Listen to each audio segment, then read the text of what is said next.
Then James and John, the sons of Zebedee, came to him. "Teacher," they said, "we want you to do for us whatever we ask." "What do you want me to do for you?" he asked. They replied, "Let one of us sit at your right and the other at your left in your glory." "You don't know what you are asking," Jesus said.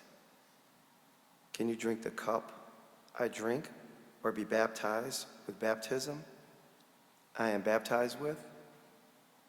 "We can," they answered. Jesus said to them, "You will drink the cup I drink and be baptized with the baptism I am baptized with. But to sit at my right or my left is not for me to grant. These places belong to those for whom they have been prepared." When the 10 heard about this, they became indignant with James and John.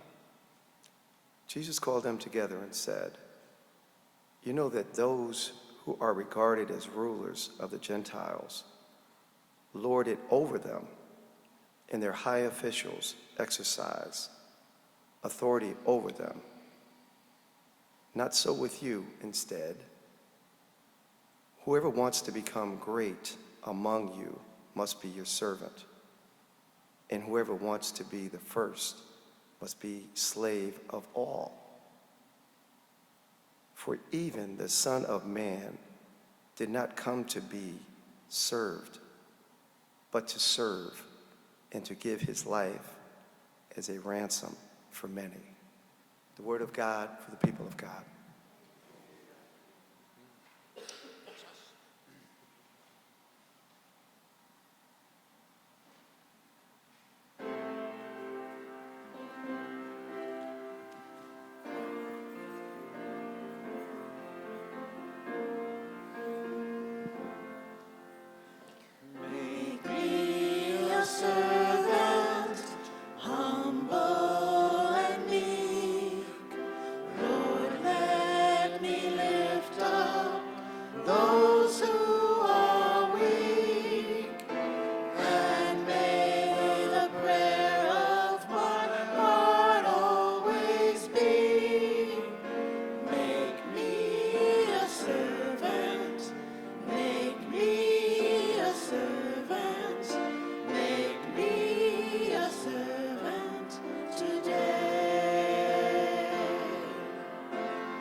Before there was Google, there was the New York City Public Library. And if you had a question or a request, you wrote it or typed it on a sheet of paper and handed it to a librarian rather than tapping out a query to Google. And over the years, the New York Public Library has archived the kinds of requests that they have received, and every once in a while they release some of the most unusual requests. One person queried in 1967 on a handwritten sheet of paper, "What is the natural enemy of ducks?" When the librarian asked for clarification, the person explained, "Well, a flight of ducks has recently taken over a pond on my property, and I wave my broom at them, and all they do is look at me and quack." The New York Public Library turned out to be the place to ask those kinds of questions. And in our text this morning, Jesus turns out to be the place to ask questions. Some very, very big questions. "Teacher, we want you to do for us whatever we ask of you." That is a very big question. "Teacher, we want you to do whatever we ask of you." Recently, a coworker texted me, "May I ask you a question?" "Sure," I replied. "I need a favor," she texted. "I would be glad to help. What do you need?" I replied. Several minutes passed, and finally she typed out her request. "Could I borrow $2,000? That was a big ask. And this is an even bigger ask. "Teacher, we want you to do whatever we ask of you." And I like that it is a big ask, because its presence here feels like an invitation for us to ask. After all, asking questions is often one of the first things removed when freedom is restricted. Margaret Atwood's book, A Handmaid's Tale, has been referenced a lot recently, as some in the political world are proposing the removal of freedoms from women. The book imagines a dystopian future in which women are viewed as inferior and their freedoms are denied. Imagine that. At one point, the main character says, "All you have to do, I keep telling myself, is keep your mouth shut and look stupid. No questions allowed." But this question in this story seems to be placed here as a reminder of the freedom that we all have, the freedom to ask, even big asks. "What is it you want me to do for you?" Jesus responds to their question with a question of his own, which he frequently does. And I wonder how you would answer that question. What do you want me to do for you? What would you say? What if we just use the first 5 words of that line? What is it that you want? Now that's an even more thought-provoking question, and that's really what's at stake here. Jesus is asking James and John, what is it you want? Imagine if Jesus was standing right here and he was asking you that question. What is it that you want? What would you say? Jesus is very interested in what we want. And I like that, because I had a father who wasn't. I can't remember my father ever asking me, what is it that you want? And certainly our American society is filled with marginalized groups who are rarely asked, what is it you want? And if they just happen to find the courage to say out loud what they want, they're often put in their place. But Jesus is very interested in what you want. And that interest feels freeing, doesn't it? It's wonderful to have someone like Jesus, be interested in what we want? Appoint us to sit one at your right hand and one at your left in your glory. You do not know what you are asking. Are you able to drink the cup that I drink, or be baptized with the baptism that I am baptized with? We are able. The cup that I drink, you will drink. And the baptism with which I am baptized, you will be baptized. But to sit at my right hand or at my left is not mine to appoint, but it is for those for whom it has been prepared. Well, here's what James and John want. Appoint us to sit, one at your right hand and one at your left, in your glory. Now, that answer only makes sense in light of the transfiguration, which has come in the previous chapter, Mark chapter 9. Jesus walks up a high hill, a mountain, with his disciples, and there they get a peek behind the curtain. Jesus is transfigured, and they get to see his powerful glory. Power is what James and John think they want. Why? Because at this time the Roman Empire is ruling over Israel. The Jews have been colonized by Rome. The British colonized India, Australia, Canada, many African nations, exploiting resources, suppressing culture, imposing laws. The Spanish conquistadors conquered much of Central and South America, displacing indigenous populations, destroying civilizations, imposing rule. Rome has colonized Israel. And therefore, what James and John want is a little bit more of that power from the Mount of Transfiguration. To use the language that Jesus uses when he replies to their request, James and John want to drink from the cup of King Jesus after he has reoccupied their land and committed genocide against the Romans, and they together are toasting in victory with wine-filled cups. We are able, James and John say, to drink from that cup. And the image of baptism is somewhat similar. We remember that John the Baptist and Jesus have been out baptizing people, and in the minds of many, baptism was how you enlisted in the Jesus movement.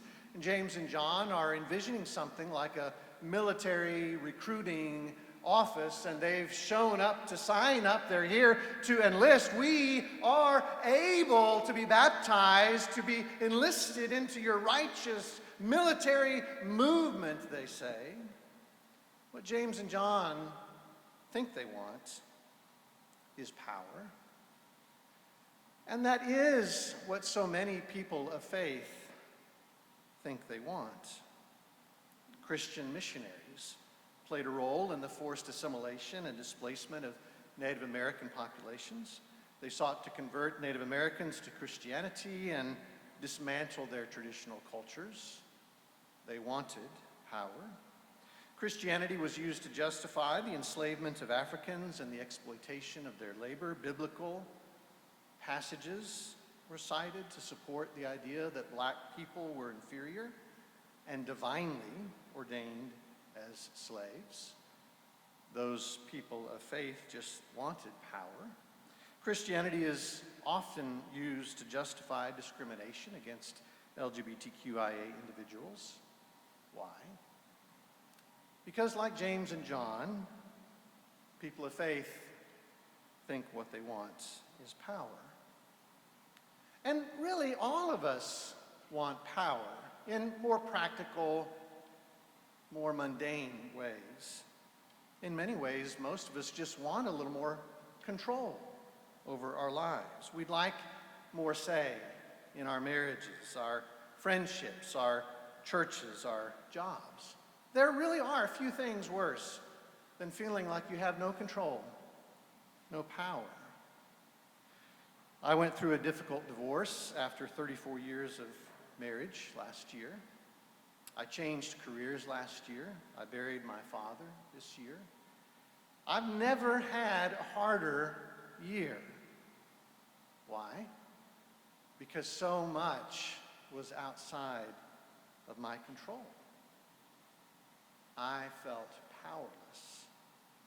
And I think that what most of us think we want is just a little more power. But notice how Jesus replies to the request, "You do not know what you are asking." Could we just rephrase that slightly? You do not know what you want. We want you to do whatever we ask you to do. What is it you want? You do not know what you want. I'll be honest, I'm 56 years old, and I'm just barely beginning to understand what I want. I've spent 30 years in my vocation, pursuing what I thought I wanted, including power and control. And for the most part, when I got what I thought I wanted, I realized I no longer wanted it. You do not know what you want. And that sets us up for the conclusion of the story, because ultimately this story is intended to point us away from what we think we want, power and control, to something altogether different. You know that among the Gentiles, those whom they recognize as their rulers lord it over them, and their great ones are tyrants over them. But it is not so among you. Instead, whoever wishes to become great among you must be your servant. Whoever wishes to be first among you must be slave of all. For the Son of Man came not to be served, but to serve, and to give his life as a ransom for many. When Jesus uses the word that's been translated Gentiles, he's just talking about those old Romans. Jesus is telling these Jews that their want for power makes them just like the people who have power over them. Jesus is saying, guys, you're just trying to use me to do what the Romans have done to you. You think you want power. You think you want control, but are you not the best ones to understand what happens when people get what they think they want? The end result is more people hurting. So notice how Jesus ends. For the Son of Man came not to be served, but to serve, and to give his life as a ransom for many. And I'd like to just focus on that word, ransom. Unfortunately, this word ransom has been hyper-spiritualized by preachers like me and theologians, so that it narrowly only refers to the way in which the death of Jesus on the cross frees us, liberates us from the power of Satan. And I don't think that's what Jesus is describing here. Think about this idea of ransom in its most practical aspect. One of my most favorite Denzel Washington movies is Man on Fire. And I do not exaggerate when I say that I've seen it at least 10 times. In the movie Man on Fire, Denzel Washington is a former soldier and a current drunk, but a helpful friend connects him to a wealthy family in Mexico City. And they're searching for a bodyguard to watch over their young daughter, because many young women are being kidnapped in Mexico City and held for ransom. And so they hire Denzel to be the bodyguard over their daughter. But despite his best efforts, their daughter is kidnapped and held for ransom.